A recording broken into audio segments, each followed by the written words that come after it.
And then basically one day I had a vision, and Father's face was shining like the 10,000 suns in this vision, and it was so brilliant I could not, approach it, so to speak. But at the same time, I saw Father's body in hell. In prison. He was in prison as well. And at the same time, I could see that his spirit was in hell. Wow. Right? So his body was in prison, and his spirit was like a mirrored in hell. And in this place, in hell, there was like these demons that were ripping apart these souls, right? And Father was saying, he was shouting at demons, take my body instead. Let my children go. Right? So then the demons would, cast down the, flesh that they're eating and the people that they are devouring, and they would just grab Father and then, split him apart. And when I saw this vision, it really, I had a breakthrough, a spiritual breakthrough, because I realized that when Father went through those prisons and all the different 6 life and death tortures and tribulations, that actually those were also, Father was going on those things. He was willingly going to those places, even though he could have fled the countries, etc. He was willingly going there to be tortured for the sake of me, for the sake of my family, for the sake of my tribe, my future generations, etc. Right?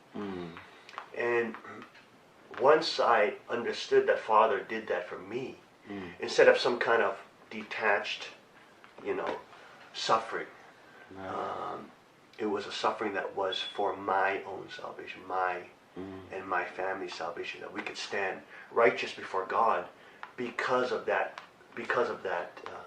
Right. indemnity that Father had to pay. So those kind of 7. So at the time, I just was inspired to call the 7 deaths and resurrections. That a father's love is one that will not only lay their life down for their friends, but lay their life again and again, again and again and again and again and again for their children. And so this was like an ontological jump from what Jesus says about, because he was never a physical parent or father, right? But I realized what true Father was talking about when he's talking about true love is that kind of love that he actually actualized. That he actually went through in all those different imprisonments, tortures, crucifixions, etc. And that all those things are not some detached suffering or some detached payment of spiritual indemnity or spiritual prowess, but that those are tribulations and the path he had to walk to liberate me from my own unrighteousness before God, right? And to be able to allow me and my family, my children, etc., my grandchildren, to stand in front of God. Once God gave me that revelation and that vision, that totally transformed my understanding of Father and my relationship with him. Because before then, he was a great spiritual teacher and a great man and a great, leader, etc. And all those things. And I didn't really know the meaning of Messiah or Savior. But after that kind of revelation, then I could understand what Father was. He was the Savior. He was my Savior. He saved me from my own damnation. He saved me from my own sin. He saved me from unrighteousness. And in that state, no one can stand in front of God. Right. But because he paid the indemnity and paid the price for me, I don't have to walk that course, but I can stand in front of God. And that was a massive shift. That was a massive breakthrough. and in realization of who Father was, you know, and what kind of value he had. What he was not just a teacher or a prophet, you know, right. and he, you know, Messiah wasn't just another word for a prophet. Right. You know, it was a savior of mankind, a savior who allows us to stand righteous before God, not because we're righteous, but because what he has done and the price he has paid is completely and perfectly righteous. Right. Wow. Yeah. Wow. Thank you. So that was, I think, a real breakthrough for me. Yeah. Mm-hmm. So, you know, I remember Father, you know, he really was pushing, always was really encouraging and pushing us, challenging us to fulfill our portion of responsibility. Mm-hmm. But what I hear you saying is we should not forget right. what he... Yes, right. Yeah, the 96%.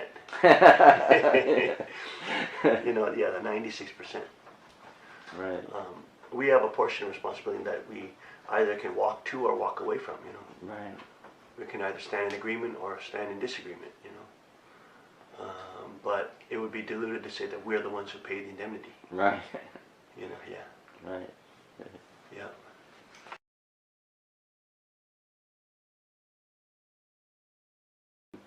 Can you talk about the time I know you were very active with leading the Korean church and many things, but then Father asked you to drop all of that and spend 2 years, I think, with him. Can you talk about that time and what was that like, and what did you learn, and you know? It was a really amazing time. I think it was you know, probably one of the most blessed times in my life, because you know. We had all these, you know, Father had entrusted everything to us. You know, I was head of, you know, the entire World Church, World Mission Department, World UPF, World Youth Federation, World Carb, everything. I mean, Father entrusted everything, you know, to me. And, you know, that's like a massive responsibility. And you, in doing that kind of work, and you have all these things, you stay busy, whatever, it's easy for you to get sidetracked and lose your relationship with God, you know, or not invest in it, because you're so busy with all the other activities that are going on, you know. And plus, I was leading, you know, Cheonbokgung there, the main church there, in Seoul. So it was just it was like a, you know, whirlwind of activity all the time, you know. And at the same time, I was training my Hunsanims. We were doing, you know, spiritual practices from 2:30 in the morning, you know, every single day without, you know, any breaks, any feel, you know. And so it was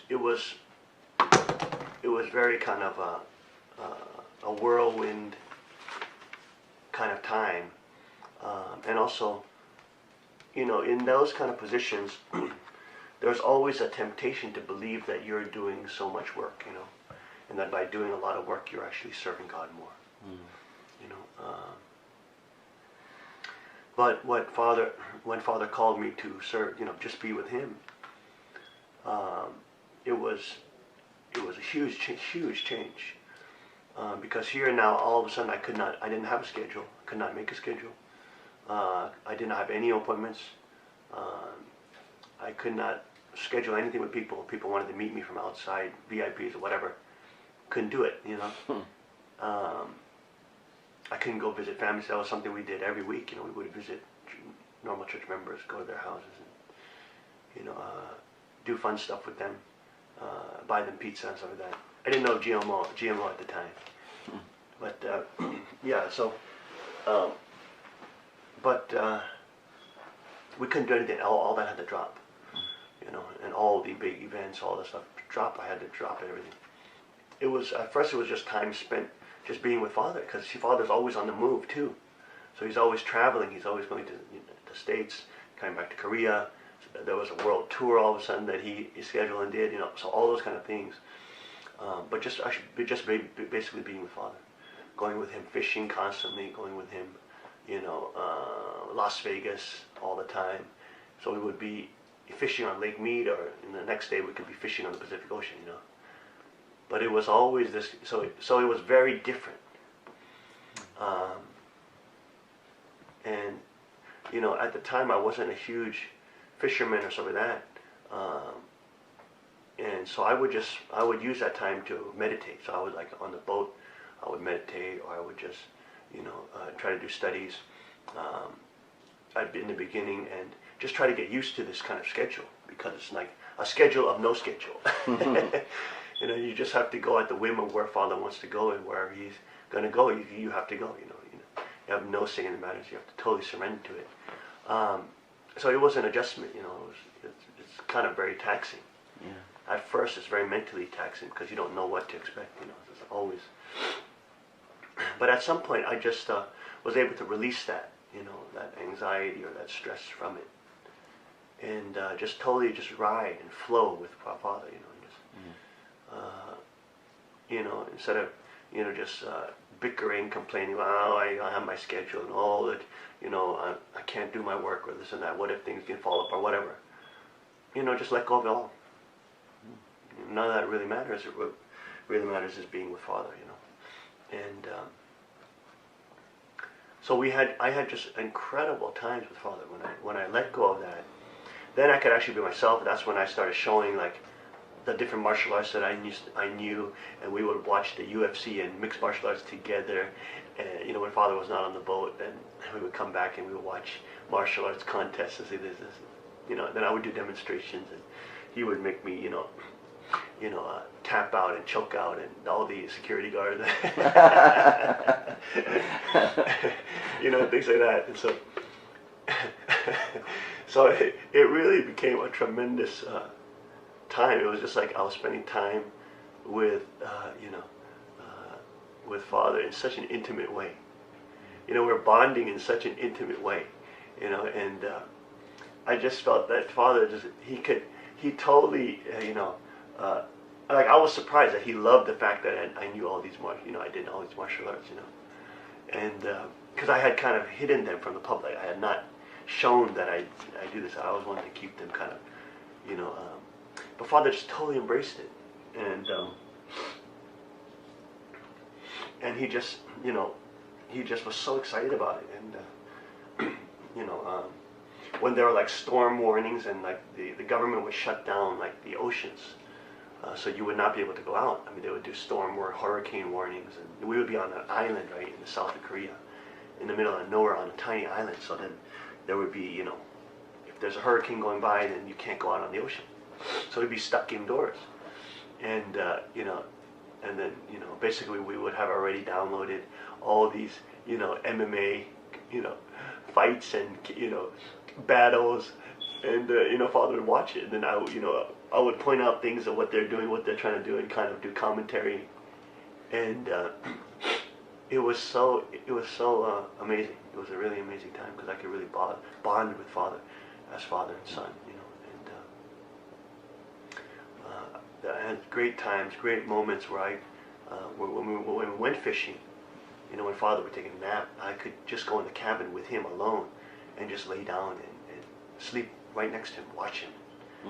You know, I have nice, wonderful pictures of him, you know, just resting like that, and very, very intimate times, you know, that I got to spend with Father. And I think that's, in the end, that was so important because it showed me it's not about religion and, you know, making yourself religiously pure and doing all these conditions and all these work and all this stuff. It's not really, in the end, it's not really about that. That's really to show men, you know, or to try to prove to people that you are a good person, right? But what really matters is not religion, but your relationship with God. You know, that's what Father brought me into. He brought me into that relationship with Him. That was beyond the religiosity of Him, you know. Him as a religious leader or religious head or religious pope or religious, you know, it brought me into a real relationship with Him. You know, that was so intimate. It was so real. It was so filled with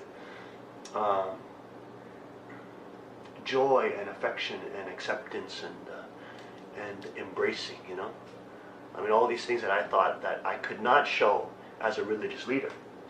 You know, like mixed martial arts gets really bloody. I mean, it gets really, really bloody, right, when they're fighting. And you do all sorts of nasty stuff, you know. And I just felt, you know, in my image as a religious leader who meditates like hours and hours a day, it just didn't fit, you know, in my own box of my own self-image, you know. And but that just got shattered. It just got liberated, and I was able to embrace that warrior side too. And Father totally embraced it, you know. So that was like amazing. And I believe that is that time that got me through all the tough times after when Father passed and all that craziness happened. It was that relationship that I had with Father that he brought me into that really was able to nourish me in a time of despair and emptiness. When you know, when we lost everything, and you know, even our own mother, you know, turned against us and things like this. So you know, that period of time I think is probably the most valuable time that Father ever bestowed upon me. You know, and as his successor and heir, I think without that understanding, I would just be teaching religion about Brahma, you know, and not relationship. You know, and that's such a massive, massive, massive, massive shift. You know, I would just be teaching theology about Brahma, not the actual person of God, the person of Christ, the person that we're supposed to know and become intimate with, and share our lives with. You know. So yeah, I think it was a massive, massive gift that Father, grace that Father gave me.